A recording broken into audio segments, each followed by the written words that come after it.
جادوئی شیشہ پارٹ 2۔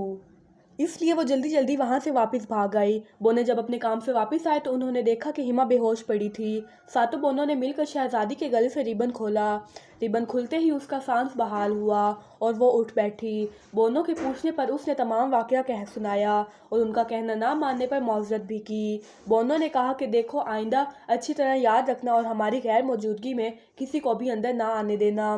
شہزادی ہما نے ایک مرتبہ پھر بونوں سے وعدہ کر لیا اور کہا آئندہ وہ محتاط رہے گی۔ ملکہ خوشی خوشی اپنے محل میں واپس پہنچ گئی۔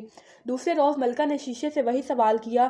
ملکہ کو پوری امید تھی کہ اس مرتبہ آئینے کا جواب اس کی مرضی کے مطابق ہوگا، لیکن آئینے نے کہا، ملکہ عالیہ، بے شک آپ خوبصورت ہیں، لیکن آپ سے زیادہ خوبصورت آپ کی سوتیلی بیٹی ہما ہی ہے، اور وہ اب بھی زندہ سلامت اپنی جھونپڑی میں موجود ہے۔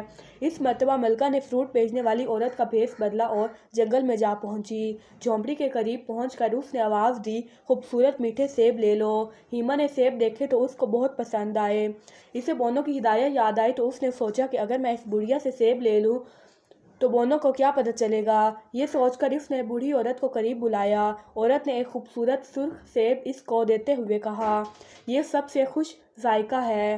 شہزادی نے جیسے ہی سیب دانتوں سے کاٹا، وہ جہاں کھڑی تھی وہیں گر گئی۔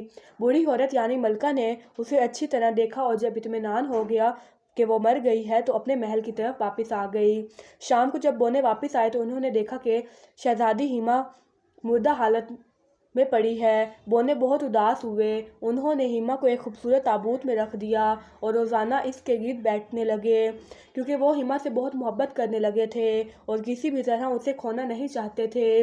چند دن بعد قریبی ملک کے ایک شہزادے کا ادھر سے گزر ہوا۔ اس نے شہزادی کو دیکھا تو بونوں سے کہا وہ شہزادی کو دے دے، لیکن بونوں نے انکار کر دیا۔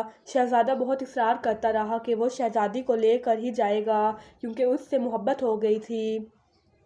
آخر شہزادے کے اصرار پر بونوں نے آپس میں صلاح مشورہ کر کے اسے ہما کا تابوت لے جانے کی اجازت دے دی۔ شہزادے نے تابوت اٹھانا چاہا تو وزن زیادہ ہونے کی وجہ سے وہ لڑکھڑایا اور تابوت اس کے ہاتھوں سے چھوٹ کر گر گیا۔ تابوت گرنے کی وجہ سے شہزادی جھٹکے کے ساتھ گری تو اس کے حلق سے سیب کا ٹکڑا نکل کر باہر آ گرا اور شہزادی ہما اٹھ بیٹھی۔ دراصل ملکہ نے سیب کو زہر لگا کر شہزادی ہما کو کھلایا تھا، اس لیے وہ سمجھی کہ ہما مر گئی ہے، جبکہ سیب کا ٹکڑا حلق میں پھنسنے کی وجہ سے شہزادی بے ہوش ہو گئی تھی۔